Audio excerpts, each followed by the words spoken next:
ನಮಸ್ಕಾರ ಸ್ನೇಹಿತರೆ weekly current affairs ಏನ್ ನಾವು ಮಾಡ್ತಾ ಇದೀವಿ. ಫೆಬ್ರವರಿಯ ಮೊದಲ ವಾರದ ಕರೆಂಟ್ ಅಫೇರ್ಸ್ ಗಳನ್ನ ನಾವು ಡಿಸ್ಕಸ್ ಮಾಡೋಣ. ಮೋಸ್ಟ್ ಇಂಪಾರ್ಟೆಂಟ್ ಕರೆಂಟ್ ಅಫೇರ್ಸ್ ಗಳಿದೆ, ಡೀಟೇಲ್ ಆಗಿ ಡಿಸ್ಕಸ್ ಮಾಡೋಣ. ಬನ್ನಿ, ನಾವು ಮಾಡಿರ್ತಕ್ಕಂಥ ಎಲ್ಲ ಪ್ರೀವಿಯಸ್ ಕರೆಂಟ್ ಅಫೇರ್ಸ್ ಗಳು ವೀಕ್ಲಿ ಕರೆಂಟ್ ಅಫೇರ್ ಅನ್ನೋ ಸಪರೇಟ್ ಪ್ಲೇ ಲಿಸ್ಟ್ ಇದೆ. ಲಾಸ್ಟ್ ಇಯರ್ ಸಪರೇಟ್ ಇದೆ, ಈ ಇಯರ್ 2026 ಸಪರೇಟ್ ಪ್ಲೇ ಲಿಸ್ಟ್ ಮಾಡಿದೀವಿ. And monthly current affair separate playlist ಇದೆ ಸ್ನೇಹಿತರೆ. ಎಲ್ಲ ಒಂದು ಪ್ಲೇ ಲಿಸ್ಟ್ ಗಳ ಲಿಂಕ್ಸ್ ಗಳನ್ನ ಇದೇ ವಿಡಿಯೋದ ಕೆಳಗೆ ಡಿಸ್ಕ್ರಿಪ್ಷನ್ ಬಾಕ್ಸ್ ಅಲ್ಲಿ ಕೊಟ್ಟಿರ್ತೀನಿ. ಹಾಗೆ ನಮ್ಮ ಟೆಲಿಗ್ರಾಮ್, ಇನ್ಸ್ಟಾಗ್ರಾಮ್ ಫಾಲೋ ಮಾಡೋದನ್ನ ಮಾಡ್ಕೊಳ್ಳಿ. ಬನ್ನಿ, ನಾನು ತಡ ಮಾಡಲ್ಲ, ಕ್ವಶನ್ಸ್ ಗಳ ಮುಖಾಂತರ ಡಿಸ್ಕಸ್ ಮಾಡ್ತಾ ಇದ್ದೀನಿ. ನೋಡಿ, ಈಗ 2 ರಾಮ್ಸಾರ್ ಸೈಟ್ಸ್ ಗಳು ಜಾಯ್ನ್ ಆಗಿದೆ ಭಾರತಕ್ಕೆ 2026. ಎಷ್ಟು ಸಾರಿ ಇವಾಗ 98 ಆಗಿದೆ. Okay, as on February. ನೋಡೋಣ ಕ್ವಶನ್. ಬನ್ನಿ, ಭಾರತವು ವಿಶ್ವದಲ್ಲಿ ಅತಿ ಹೆಚ್ಚು ರಾಮ್ಸಾರ್ ತಾಣಗಳನ್ನು ಹೊಂದಿದೆ. ಪಟ್ನಾ, ಪಕ್ಷಿಧಾಮ, ಸರಿದಂಡ್ ಇತ್ತೀಚೆಗೆ ಭಾರತದಲ್ಲಿ ರಾಮ್ಸಾರ್ ತಾಣಗಳನ್ನು ಸೇರಿಸಲಾಗಿದೆ. ನದಿ, ಕಾಲುವೆಗಳು, ಭತ್ತದ ಗದ್ದೆಗಳು ಮತ್ತು ವಾಣಿಜ್ಯ ಚಟುವಟಿಕೆಗಳು ನಡೆಯುವ ಇತರ ಪ್ರದೇಶಗಳನ್ನು ಭಾರತದ ಜೌಗು ಪ್ರದೇಶಗಳ ವ್ಯಾಖ್ಯಾನದಿಂದ ಹೊರಗಿಡಲಾಗಿದೆ. ಯಾವ ಹೇಳಿಕೆಯಲ್ಲಿ ಸರಿ ಅಂತ ಕೇಳಿರ್ತಕ್ಕಂಥದ್ದು. Yes sir, option 1 is wrong answer. ವಿಶ್ವದಲ್ಲಿ ಅತಿ ಹೆಚ್ಚು ರಾಮ್ಸಾರ್ ತಾಣ ಇರೋದು ಭಾರತ ಅಲ್ಲ. ಯಾವುದು ಸರ್? EU ಅಲ್ವಾ ಸರ್? ಎಸ್, ಭಾರತ ಏಷ್ಯಾದಲ್ಲಿ ಅತಿ ಹೆಚ್ಚು ಅಂತಂದ್ರೆ ಕರೆಕ್ಟ್, ವಿಶ್ವದಲ್ಲೇ ಅಲ್ಲ. ಓಕೆ, ಪಟ್ನಾ ನೋಡಿ, ಪಾಟ್ನಾ ಅಂತಕ್ಕಂಥದ್ದು ನೀವು ಬಿಹಾರದ ರಾಜನೇ ಪಾಟ್ನಾ, ಅದಕ್ಕೆ ಅನ್ಕೊಂಡು ಬಿಹಾರ ಅಂತ ಅನ್ಕೊಂಡ್ಬಿಡ್ಬಿಡಿ. It is not in Bihar. ಒಂದ್ಸಲ ಅದನ್ನ ಕೇಳ್ತಾನೆ ಬೇಕಾದ್ರೆ ಕನ್ಫ್ಯೂಸ್ ಆಗುತ್ತೆ ಅಂತ. UP ಇರತಕ್ಕಂಥದ್ದು. ಓಕೆ, ಸೊ ಇಲ್ಲಿ ನೋಡಿ, ಮೂರನೇ ಆಪ್ಷನ್ಸ್ ನೋಡಿ, ಇದು ಆಪ್ಷನ್ 2 ಕರೆಕ್ಟ್. ಆಪ್ಷನ್ 3 ನದಿ, ಕಾಲುವೆ, ಭತ್ತದ ಗದ್ದೆ ಅಂದ್ರೆ ವಾಣಿಜ್ಯ ಪರ್ಪಸ್ಗೆ ನೀವೇನಾದ್ರೂ ಮಾಡಿದ್ರೆ ಓಕೆ, ಅಂತದನ್ನ ರಾಮ್ಸಾರ್ ತಾಣಗಳು ಅಂತ ಕನ್ಸಿಡರ್ ಮಾಡಲ್ಲ. Okay, so option 3 is also correct. ಕೇವಲ 2 ಯಾವ್ದು ಅಂದ್ರೆ option 2 and 3 is the right answer. ಇನ್ನು ಅತ್ಯಂತ ಹೆಚ್ಚು ಅಂತ ನಾವು ನೋಡೋದಾದ್ರೆ ಒಟ್ಟು EU ಅತ್ಯಂತ ಹೆಚ್ಚಿದೆ. ಓಕೆ, ಇಂಡಿಯಾ ಕರೆಂಟ್ಲಿ 98 ಇದೆ. United kingdoms, EU especially UK.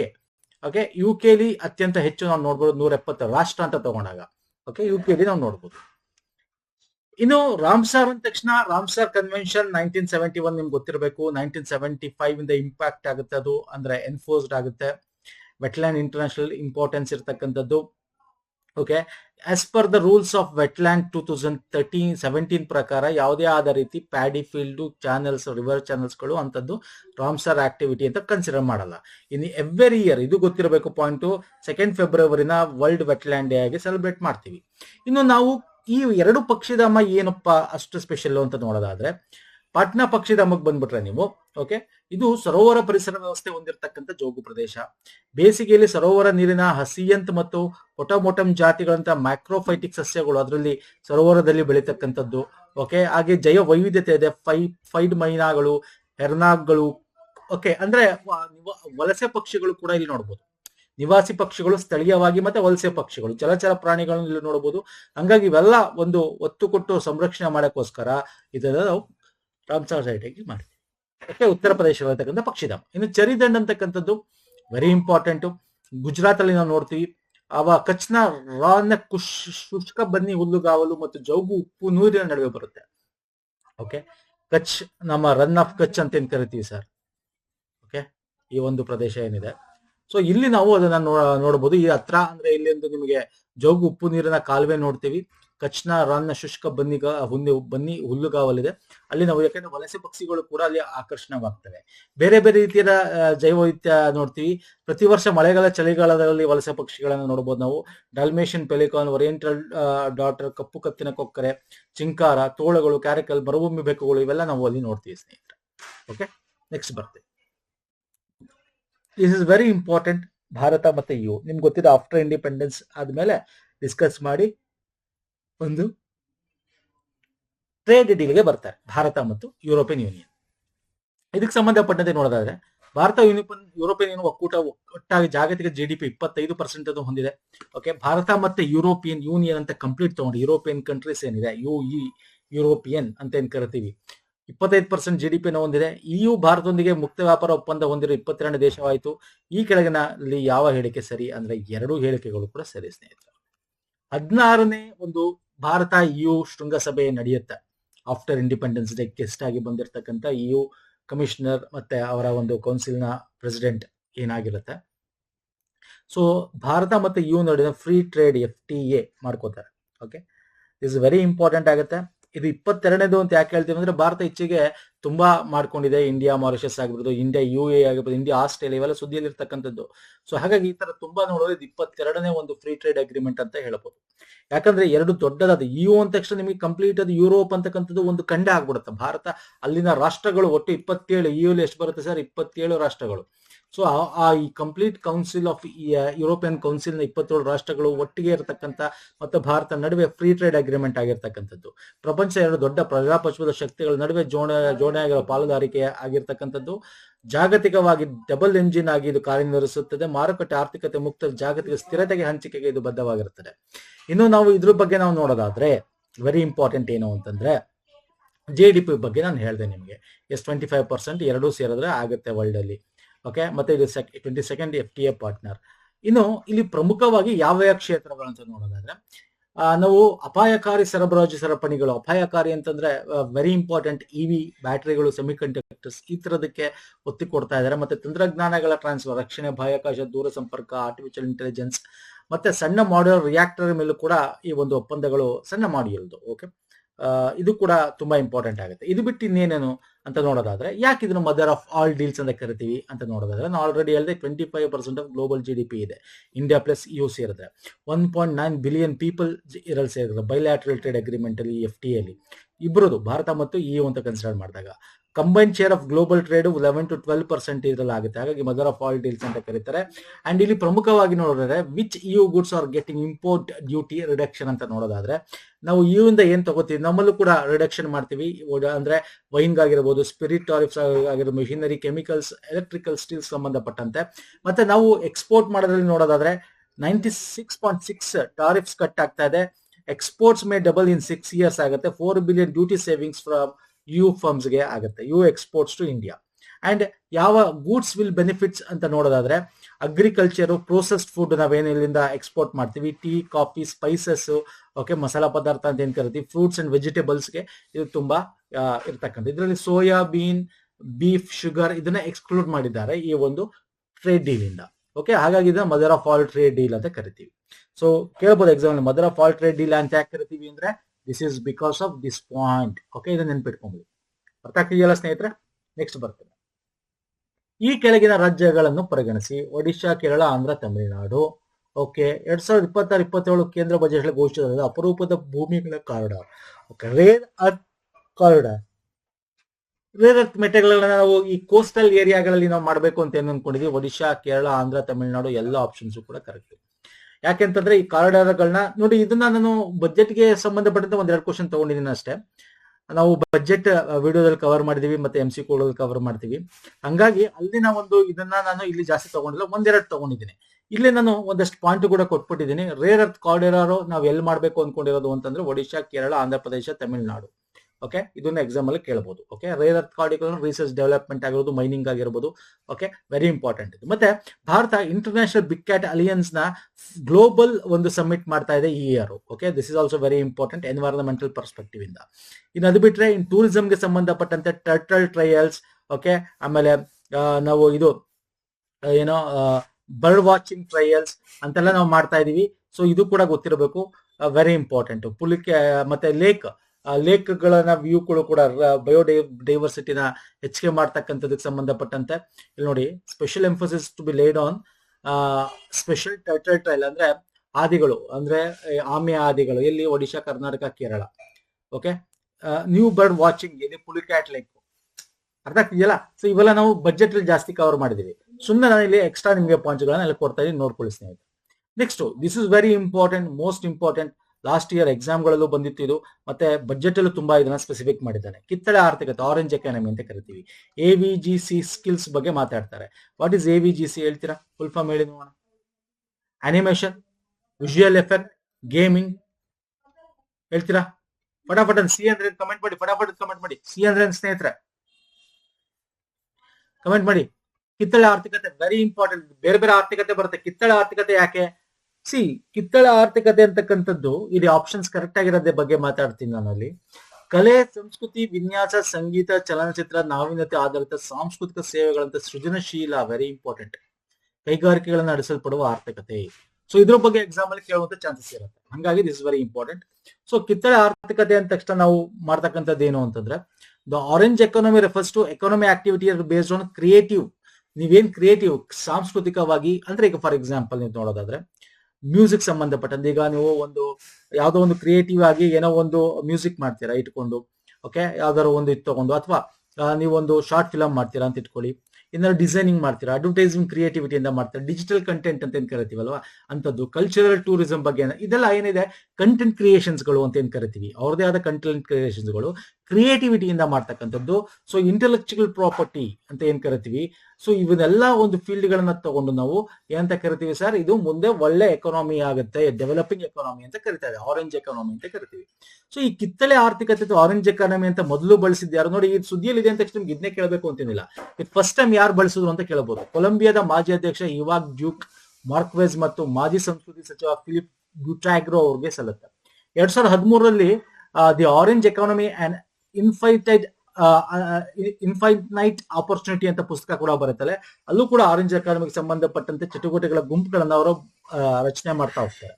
So ಇಲ್ಲಿ ನೋಡೋದಾದ್ರೆ ಸಾಂಪ್ರದಾಯಿಕ ಸಾಂಸ್ಕೃತಿಕ ಕೈಗಾರಿಕೆಗಳನ್ನು ಹಂಚಿಕೊಳ್ಳುವ ಸಾಂಸ್ಕೃತಿಕ ಆರ್ಥಿಕತೆ ಮತ್ತು ಸೃಜನಶೀಲ ಕೈಗಾರಿಕೆ ಅಂತ ಕರಿತೀವಿ. ಸೃಜನಶೀಲ ಅಂತಂದ್ರೆ ಸರ್ ಇಂಟೆಲೆಕ್ಚುಯಲ್, ಓಕೆ, ಅಂದ್ರೆ ಅವರ ಒಂದು ಕಂಟೆಂಟ್ ಕ್ರಿಯೇಷನ್ಸ್ ಮಾಡ್ತಕ್ಕಂಥದ್ದು ಏನಿದೆ ಅದು. ಸೊ ಇಂಥದ್ದೆಲ್ಲ ಆರೆಂಜ್ ಎಕಾನಮಿ ಅಡಿಯಲ್ಲಿ ಬರುತ್ತೆ. ಇನ್ನು ಈ ಆರೆಂಜ್ ಎಕಾನಮಿ ಬಿಟ್ಟು ನಾವು ಬೇರೆ ಬೇರೆ ಎಕಾನಮಿಗಳು ಇದೆ. ವೈಟ್ ಎಕಾನಮಿ ಅಂತಿದೆ. ವೈಟ್ ಎಕಾನಮಿ ಅಂದ್ರೆ ಏನು, ಹೆಲ್ತ್ ಅಂಡ್ ಸೋಷಿಯಲ್ ಕೇರ್ ಗೆ ಬಗ್ಗೆ ಆಗ್ತದೆ. Blue and silver economy, blue ಬಂದು ಮೆರೈನ್ ಎಕಾನಮಿಕ್ ಸಂಬಂಧಪಟ್ಟ, ಸಿಲ್ವರ್ ಅಂದ್ರೆ ಏಜಿಂಗ್ ಸೆಕ್ಟರ್ಸ್ ಅಂತ ಕರಿತೀವಿ. ಓಕೆ, ಸೊ ಈ ತರದೆಲ್ಲ ಬೇರೆ ಬೇರೆ ಎಕಾನಮಿಗಳಿದೆ. ಬಟ್ ಆರೆಂಜ್ ಎಕಾನಮಿ ಎಕ್ಸಾಮ್ ಅಲ್ಲಿ ಇತ್ತೀಚೆಗೆ ಜಾಸ್ತಿ ಕೇಳ್ತಾರೆ. ಸೊ ಹಾಗಾಗಿ this option B is the right answer. Okay, ಇವೆಲ್ಲ ನಿಮಗೆ ಬಜೆಟ್ ಅಲ್ಲಿ ಇದೆ. ಬಜೆಟ್ ಅಲ್ಲಿ ಇರೋದ್ರಿಂದ ದಯವಿಟ್ಟು ಎಲ್ಲ ಓದ್ಕೋಬೇಕಾಗುತ್ತೆ ಸ್ನೇಹಿತರೆ. ಇಲ್ಲೂ ಕೊಟ್ಟಿದ್ದೀವಿ ನೋಡಿ ಏನೇನಿರುತ್ತೆ ಅಂತ. Cultural set, archaeological shift, museums, okay, visual arts ಗಳಾಗಿರೋದು, ಪಬ್ಲಿಷಿಂಗ್ ಅಂಡ್ ಪ್ರಿಂಟೆಡ್ ಮೀಡಿಯಾ ಆಗಿರ್ಬೋದು, ಆಡಿಯೋ ವಿಜುವಲ್ಸ್ ಗಳಾಗಿರೋದು, performing arts, dance, theatre, puppetry. So ಇವೆಲ್ಲ ಕೂಡ ನಾವು ನೋಡಬಹುದು ಕ್ರಿಯೇಟಿವ್ ಇಂಡಸ್ಟ್ರೀಸ್ ಅಂತ ಕರಿತೀವಿ. ನೆಕ್ಸ್ಟ್ ಬರ್ತೀನಿ, ಜ್ಞಾನ ಭಾರತ ಮಿಷನ್. ಹೇಗೆ ಒನ್ಸ್ ಅಗೇನ್ ಇದು ಕೂಡ ಬಜೆಟ್ ಅಲ್ಲಿ ಇತ್ತು. ಶಿಕ್ಷಣ ಸಚಿವಾಲಯವು ಈ ಮಿಷನ್ ನ ನೋಡಲ್ ಸಚಿವಾಲಯ ಆಗಿದೆ. ಇದು ಭಾರತದ ವಿಶಾಲವಾದ ಹಸ್ತಪ್ರತಿ ಪರಂಪರೆಯನ್ನು ಹೊರತೆಗೆಯುವುದು, ರಕ್ಷಿಸುವುದು, ಸಂರಕ್ಷಿಸುವ ಗುರಿಯನ್ನು ಹೊಂದಿದೆ. ದಿಸ್ ಇಸ್ ವೆರಿ ಇಂಪಾರ್ಟೆಂಟ್ ಸ್ನೇಹಿತರೆ. ನಮ್ಮ ಭಾರತದ ಒಂದು ಏನು ಸಂಸ್ಕೃತಿ, ಕಲೆ ಮತ್ತೆ ನಮ್ಮ ಮನುಸ್ಕ್ರಿಪ್ಟ್ಸ್ ಅಂತ ಏನ್ ಕರಿತೀವಿ, ಹಸ್ತಪ್ರತಿಗಳೇನಿದೆ ಅದನ್ನ ಸಂರಕ್ಷಣೆ ಮಾಡಬೇಕು, ಡಿಜಿಟಲಿ ಕಾಪಾಡ್ಕೋಬೇಕಾಗತ್ತೆ. ಹೌದು, ಇದು ಹಸ್ತಪ್ರತಿ ಅಥವಾ ಮನುಸ್ಕ್ರಿಪ್ಟ್ಸ್ ಗಳ ಪರಂಪರೆಯನ್ನು ಹೊರತೆಗೆದು ಸಂರಕ್ಷಣೆ ಮಾಡಿ, ಡಿಜಿಟಲೈಸ್ ಮಾಡಿ, ಭಾಷಾಂತರಗಳನ್ನು ಮಾಡಿ ರಕ್ಷಣೆ ಮಾಡ್ತಕ್ಕಂಥದ್ದು option 2 is the right answer. Option 1 is wrong answer. ಶಿಕ್ಷಣ ಸಚಿವಾಲಯದಲ್ಲಿ ಬರಲ್ಲ, ಕಲೆ ಮಿನಿಸ್ಟ್ರಿ ಆಫ್ ಕಲ್ಚರ್ ಅಲ್ಲೇ ಬರುತ್ತೆ. ಓಕೆ, ಸಾಂಸ್ಕೃತಿಕ ಸಚಿವಾಲಯ ಅಂತ ಕರಿತೀವಿ. Option 2 is right answer. Option 1 is wrong answer. Okay, so ಇಲ್ಲಿ ನೋಡೋದಾದ್ರೆ ಜ್ಞಾನ ಭಾರತ ಮಿಷನ್ ಅಂತ ಇದು ಕೂಡ ಬಜೆಟ್ ಅಲ್ಲಿ ಮೆನ್ಷನ್ ಆಗಿತ್ತು. ನಮ್ಮ 2047 ವಿಕಸಿತ ಭಾರತ್ ರಾಷ್ಟ್ರೀಯ ದೃಷ್ಟಿಕೋನದ ಅಂಗವಾಗಿ ಭಾರತದಲ್ಲಿ ಹಸ್ತಪ್ರತಿ ಪರಂಪರೆಗಳನ್ನು, ಮನುಸ್ಕ್ರಿಪ್ಟ್ ಗಳನ್ನ ಸಂರಕ್ಷಣೆ ಮಾಡೋದು, ರಕ್ಷಿಸುವುದು. ಇದರಲ್ಲಿ ನಾವು ಏನೇನ್ ಮಾಡ್ತಾರೆ ಅಂದ್ರೆ, ಸಮೀಕ್ಷೆ ಮಾಡಿ, ಕ್ಯಾಟಲಾಗ್ ಗಳನ್ನ ಮಾಡಿ, ಸಂರಕ್ಷಣೆ ಮಾಡಿ, ಅದರ ವೃದ್ಧಿ ಮಾಡಿ, ಅದನ್ನ ಹೋಗಿದ್ರೆ ಅದನ್ನ ಸಾಮರ್ಥ್ಯನ ಅದನ್ನ ಪುನಃ ರಿನೋವೇಟ್ ತರ ಮಾಡಿ, ಡಿಜಿಟಲೈಸ್ ಟೆಕ್ನಾಲಜಿ ಯೂಸ್ ಮಾಡ್ಕೊಂಡು ಡಿಜಿಟಲೀಕರಣ ಮಾಡಿ, ಭಾಷಾಶಾಸ್ತ್ರ ಮತ್ತು ಅನುವಾದಗಳನ್ನ ಮಾಡಿ, ಪ್ರಕಟಣೆ ಮತ್ತು ಔಟ್ ರೀಚ್ ಗಳನ್ನ ಮಾಡ್ತಕ್ಕಂಥದ್ದು. So this is very important. More than 7.5 lakhs manuscripts, ಹಸ್ತಪ್ರತಿಗಳನ್ನ ಡಿಜಿಟಲೈಸ್ ಮಾಡೋದು ಇದರ ಒಂದು ಅಂಗವಾಗಿದೆ. 1.25 lakhs manuscripts already it is available in Gyan Bharat portal ಅಂತ ಹೇಳಿ. ಹಾಗಾಗಿ ದಿಸ್ ಇಸ್ ವೆರಿ ಇಂಪಾರ್ಟೆಂಟ್ ಆಗಿರ್ತಕ್ಕಂಥದ್ದು ಎಕ್ಸಾಮ್ ಪರ್ಸ್ಪೆಕ್ಟಿವ್ ಇಂದ. ಓಕೆ, ನೆಕ್ಸ್ಟ್ ಬರ್ತೇನೆ. ಇತ್ತೀಚೆಗೆ ಸುದ್ದಿಯಲ್ಲಿ ಕಂಡು ಬರೋ ರಾಫಾ ಕ್ರಾಸಿಂಗ್, ಇಂಥದ್ದು ಕ್ವಶನ್ಸ್ ಗಳು ಬರ್ತಾ ಇರ್ತವೆ ಸ್ನೇಹಿತರೆ. ಎಲ್ಲಿ ಬರುತ್ತೆ ಹೇಳ್ತೀರಾ ರಾಫಾ ಕ್ರಾಸಿಂಗ್? ಇಸ್ರೇಲ್ ಇದನ್ನ ಓಪನ್ ಮಾಡಿದೆ ಇವಾಗ. ಹಂಗ ಅಂದ್ಬಿಟ್ಟು ನೀವು ಇಲ್ಲಿ ರಾಫಾ ಕ್ರಾಸಿಂಗ್ ಇಸ್ ಬಿಟ್ವೀನ್ ಸಂಪರ್ಕ ಮಾಡ್ತಕ್ಕಂಥದ್ದು ಇಸ್ರೇಲ್ ಮತ್ತೆ ಗಾಜಾ ಪಟ್ಟಿ ಅಂತ ಹಾಕಿದ್ರೆ wrong answer. It is between Egypt and Gaza ಪಟ್ಟಿ ನಡೆಯೋ ಬರೋದು. ಯಾಕಂದ್ರೆ ಗಾಜಾ ಪ್ರದೇಶಗಳನ್ನ ಇಸ್ರೇಲ್ ವಶಪಡಿಸಿಕೊಂಡಿತ್ತು. I will show you. This is the Rafah crossing. This is Egypt. Okay, Egypt ಇದು. ಓಕೆ, ಇದು ಇಸ್ರೇಲ್, ಇದು ಗಾಜಾ ಅಲ್ವಾ ಸರ್ ಇದು.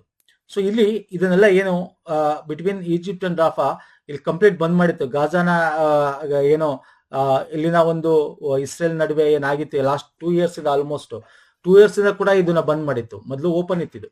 ಓಕೆ, ಸಮ್ ಹ್ಯುಮಿಟೇರಿಯನ್ ಮತ್ತೆ ಸಮ್ ಅದರ್ ಒಂದು ಗೂಡ್ಸ್ ಟ್ರಾನ್ಸಾಕ್ಷನ್ಸ್ಗೋಸ್ಕರ ಇದ್ದಿದ್ದು. ಈಗ ಅದನ್ನ ಓಪನ್ ಮಾಡಿದೆ. ಮಾನವೀಯ ನೆರವು, ನಾಗರಿಕರ ಚಲನೆ, ವೈದ್ಯಕೀಯ ಸ್ಥಳಾಂತರಕ್ಕೆ ಸಂಬಂಧಪಟ್ಟಂತೆ ಇದನ್ನ ಇವಾಗ ಇಸ್ರೇಲ್ 2 ವರ್ಷಗಳ ಹಿಂದೆ ಏನು ಮಾಡಿತ್ತು, ಬಿಕಾಸ್ ಆಫ್ US ಒಂದು ಮಧ್ಯಸ್ಥಿಕೆ ಇದು ಸೀಸ್ ಫೈರ್ ಮಾಡಿತ್ತಲ್ವಾ. ಸೊ ಅವೆಲ್ಲ ಒಂದು ಕಾರಣಗಳಿಂದ ಇದನ್ನ ಈಗ ಓಪನ್ ಮಾಡಿದ್ರೆ. Initially 50 people per day allowed to cross both the ways. Okay, initially 20 ಜನ 50 ಜನ ಪ್ರತಿದಿನಕ್ಕೆ ಕ್ರಾಸ್ ಮಾಡಬಹುದು. ಫೈನ್ ಸರ್, ಇದು ಗೊತ್ತಿರಲಿ, ಎಕ್ಸಾಮ್ ಅಲ್ಲಿ ಕೇಳ್ತಾನೆ, ಮ್ಯಾಪ್ ಬೇಸ್ಡ್ ಆಗಿ ಕೇಳ್ತಾನೆ. ನೆಕ್ಸ್ಟ್ ಬರ್ತೇನೆ, ಕನ್ಜಾರ್ 8ನೇ ವ್ಯಾಯಾಮಕ್ಕೆ ಸಂಬಂಧಪಟ್ಟಂತೆ. ಇದು ಭಾರತ ಮತ್ತು ಕಿರ್ಗಿಸ್ತಾನ್ ನಡುವಿನ ದ್ವಿಪಕ್ಷೀಯ ವ್ಯಾಯಾಮವಾಗಿದ್ದು ಪರಸ್ಪರ ಕಾರ್ಯಸಾಧ್ಯತೆ ಮತ್ತು ಜಂಟಿ ಭಯೋತ್ಪಾದನಾ ನಿಗ್ರಹ ಕಾರ್ಯಾಚರಣೆಗಳನ್ನು ಹೆಚ್ಚಿಸುವತ್ತ ಗಮನ ಹರಿಸುತ್ತದೆ. ಹೌದು ಸರ್, ಇಟ್ ಈಸ್ ಎ ಕನ್ಜಾರ್ ಅಂತಕ್ಕಂಥದ್ದು ಕಿರ್ಗಿಸ್ತಾನ್ ಅಂಡ್ ಭಾರತ್ ನಡುವಿನ ಒಂದು ಮಿಲಿಟರಿ ವ್ಯಾಯಾಮ. 2026 ಆವೃತ್ತಿಯನ್ನು ಭಾರತದಲ್ಲಿ ನಗರ ಯುದ್ಧ ಮತ್ತು ಪರ್ವತ ಭೂಪ್ರದೇಶಗಳ ತರಬೇತಿಗೆ ಒತ್ತು ನೀಡಲಾಗ್ತಿದೆ. ಹೌದು ಸರ್, ಈ ವ್ಯಾಯಾಮ 2011ರಿಂದ ವಾರ್ಷಿಕವಾಗಿ ನಡೆಸಲಾಗುತ್ತದೆ. ಎಸ್, ಇದು ಕರೆಕ್ಟ್, ಎಲ್ಲ ಆಪ್ಷನ್ಸ್ ಕೂಡ ಕರೆಕ್ಟ್. ಓಕೆ, ಸೊ ಇದು ಸಿಂಪಲ್ ಕ್ವಶನ್ ಆಗಿದೆ, ಇದು ಎಕ್ಸ್ಪ್ಲೈನ್ ಮಾಡುವಂತ ಏನಿಲ್ಲ. ಇದು it is annual joint military exercise between Kyrgyzstan and India. Okay, 13ನೇ ಎಡಿಷನ್ ಇದು. 2011 ಅಂದ್ರೆ ಇದು 13ನೇ ಎಡಿಷನ್ ಆಯ್ತು.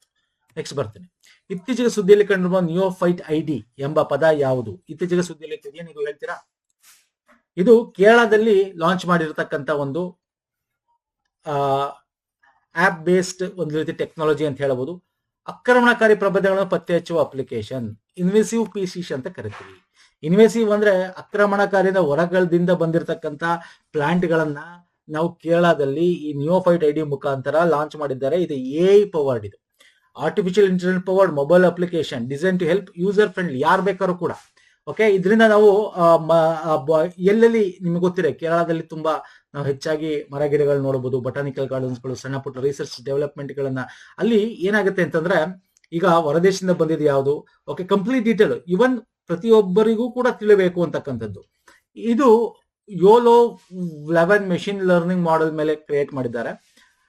ಇದೇನು ಅಂತಂದ್ರೆ, ನಿಮ್ಮ ಈ ಆಪ್ ನ ಯೂಸ್ ಮಾಡಿಕೊಂಡು ಐದರ್ ಯುವರ್ ಕ್ಯಾಮರಾ ಅಥವಾ ಯುವರ್ ಗ್ಯಾಲರಿ ಫೋಟೋಗಳಿದ್ರೆ ಅದನ್ನ ನೀವು ಒಂದು ರೀತಿ ಸ್ಕ್ಯಾನಿಂಗ್ ಮಾಡೋ ರೀತಿ ಮಾಡಿದ್ರೆ ಇದು ಡಿಟೆಕ್ಟ್ ಮಾಡಿ ಇದು ರಿಯಲ್ ಟೈಮ್ ಡಿಸ್ಟ್ರಿಬ್ಯೂಷನ್ ಮ್ಯಾಪ್ ಮುಖಾಂತರ ಇದು ಇನ್ಫಾರ್ಮೇಶನ್ಸ್ ಕೊಡುತ್ತೆ.